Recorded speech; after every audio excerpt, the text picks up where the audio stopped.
Hello everyone, I'm Yannis Kalavatis and together we'll learn more about the Mediterranean cuisine. As you can see, we're in Christmas mood or winter mood or whatever you wanna call it.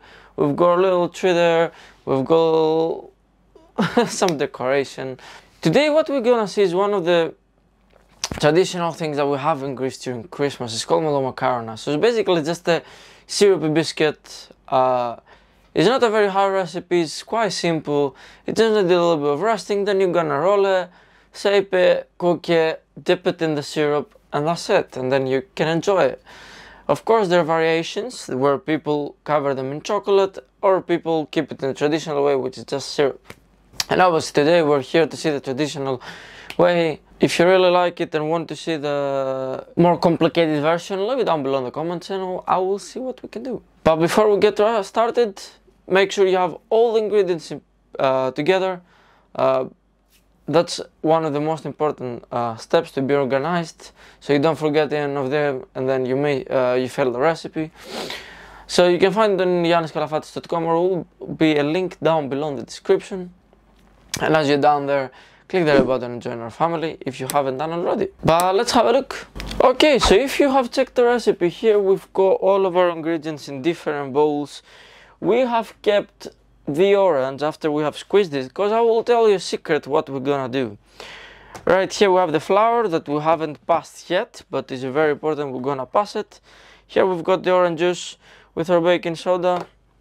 Here we've got the orange juice with most of the liquids, a little bit of the sugar. And here we've got our syrup. First of all, what we're gonna do is we're gonna start with the syrup. We will go to high heat. We want to bring this to a boil while whisking, because we've got sugar and the honey. So we'll need a bit of heat to dissolve that so we can whisk. So just give it a bit of time. Now why we start with the syrup is because we will need it to be cold. So we're gonna bring it to boil and then leave it on the side to infuse with the trimmings of the orange. Some people say that it might bring bitterness, but it doesn't, and I really love to use every part of the fruit or the veg as much as we can. Basically, if the syrup and our beautiful cookies are hot, it's not gonna work as well. One of the mixes must be hot and the other one cold, and etc., or vice versa actually. So yeah, now we can whisk a little bit. It started to melt. We want to boil it for about 3 minutes. Once it has reached the boiling point.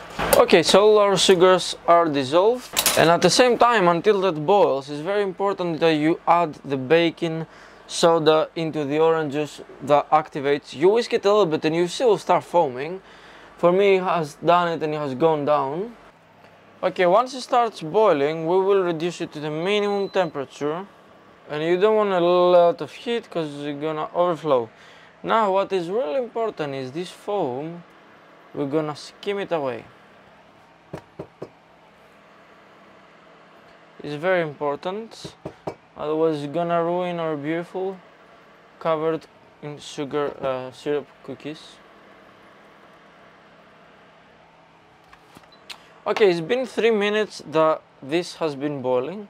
So what we're gonna do is we're gonna drop our beautiful orange trimmings and leave it on the side, kind of forget it for now. Now right here to our powders, once we have activated our baking soda, we're gonna pass it and add it to our mix with the liquids.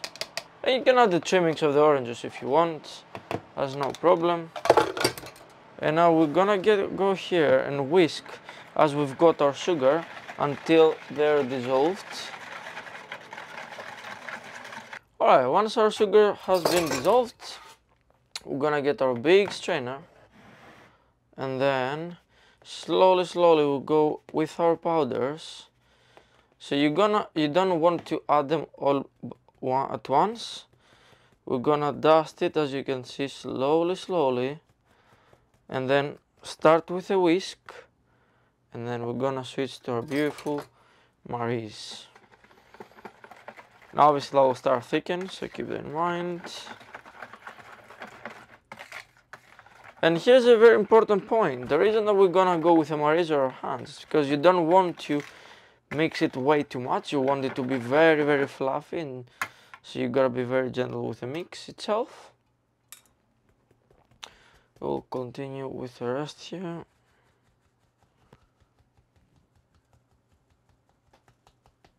As you can see, those small bits, this is what you don't want to go through. Now we're gonna mix a bit more.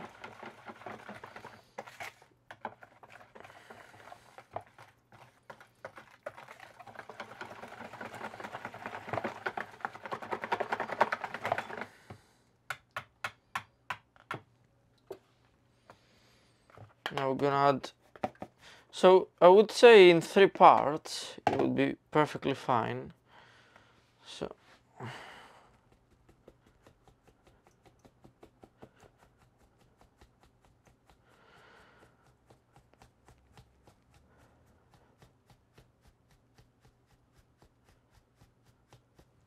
okay, so let's leave the rest there for now, and let's start whisking, because that will get immediately thick.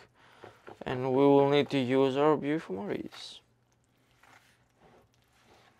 Get everything from the sides, so that prevents it from going everywhere and making a mess in your kitchen. It will do regardless, but we're gonna minimize it.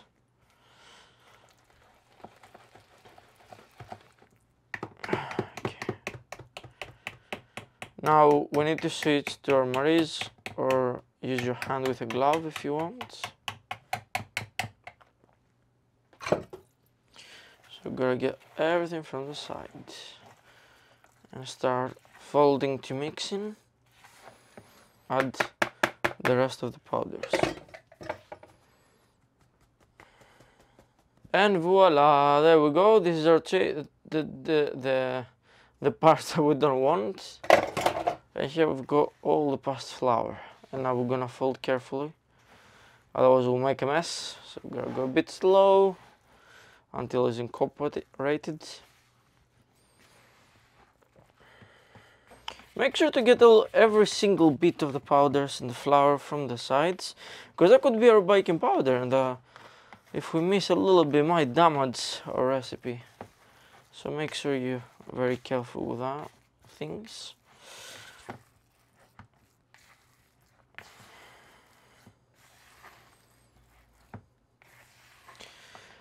Now, after this point, start doing very, very slow and gentle folds, because you don't want to overwork it.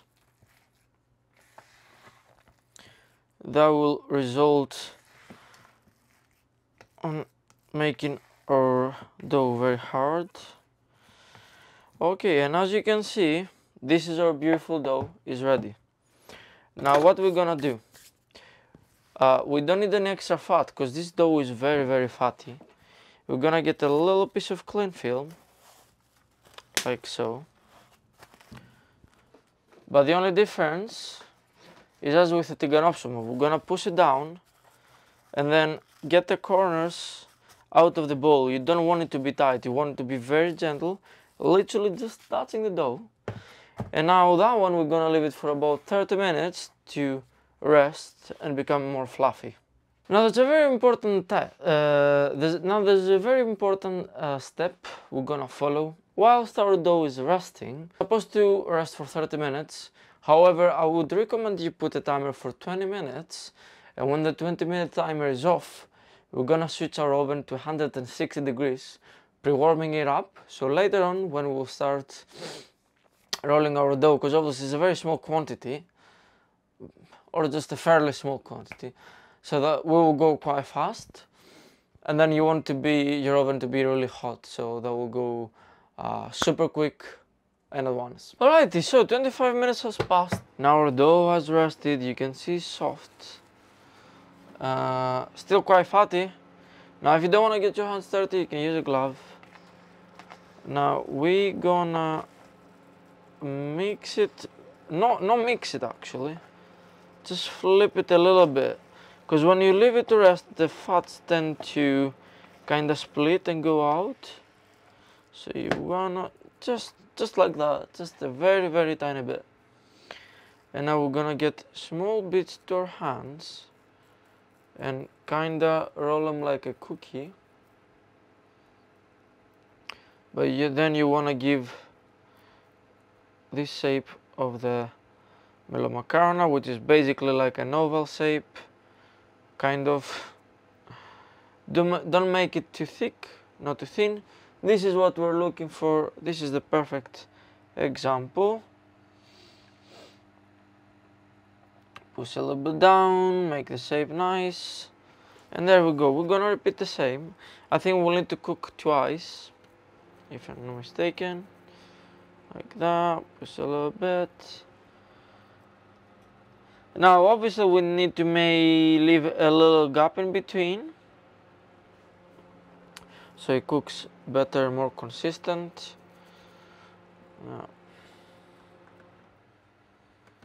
Even if you use a tray instead of a silicone mat, don't worry, you don't need to put any baking paper or anything. It will not stick. It's very, very, very fatty dough. You can see my hand how oily it is.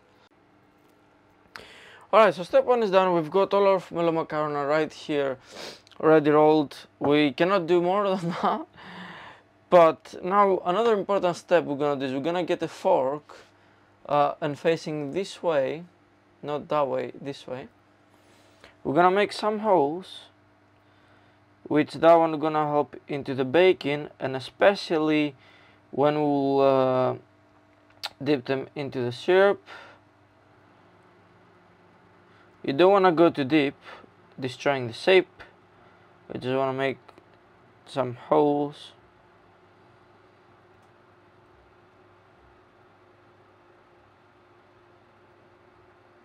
We're ready to go to bake. So that for 25 minutes into 160 that we have already warmed up our oven.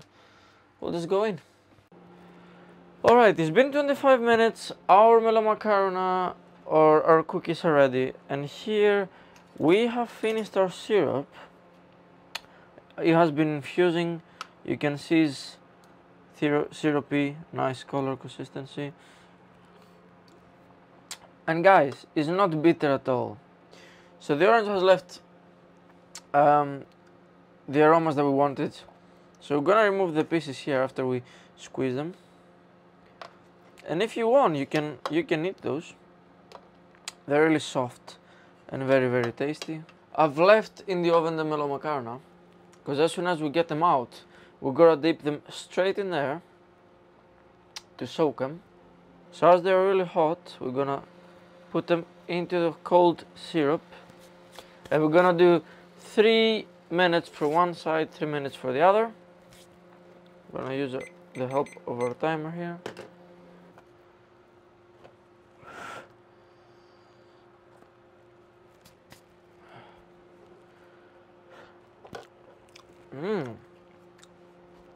Wow, even plain, man. This is so good. Just wondering, with a little bit of syrup, how they will be.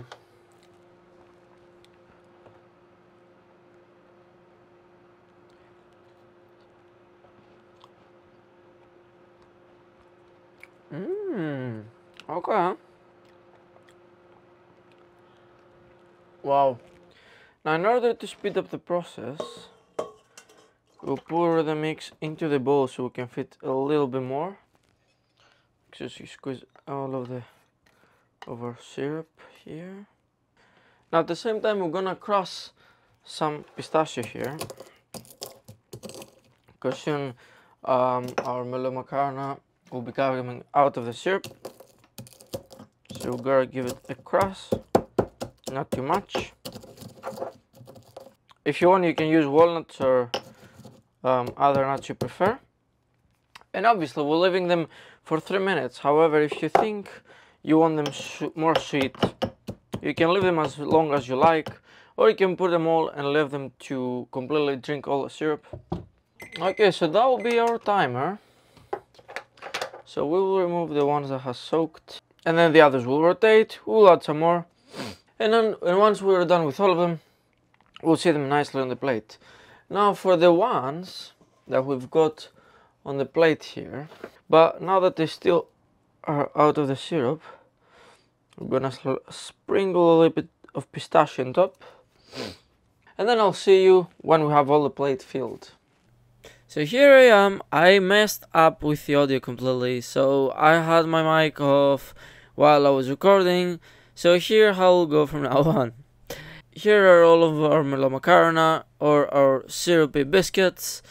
Usually we decorate them with pistachio or walnuts, as we previously said. Is really up to you. Something to mention is that they're really good, and this recipe is on the level of a pastry shop. They're so good. Like, I really love them. It's my favorite so far, and they definitely remind me of the ones from Greece. Now here we'll get a little bit of me tasting them and being amazed, because I never tried this recipe before, but I'm literally like, it's like the real thing, you know what I mean?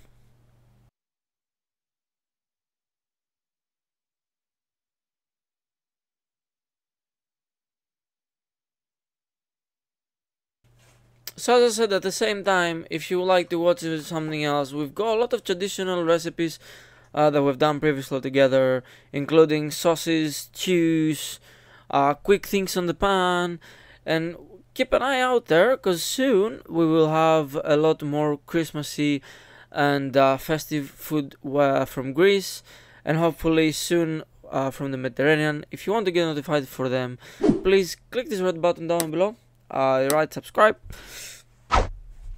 And as you're down there, if you want to have a look at the recipe, I'll be linked down below in the description, or you can go on to yanniskalavatis.com. If you're gonna make this recipe, or if you have any questions, please leave them down below in the comments, and I'll get back to you as soon as I can.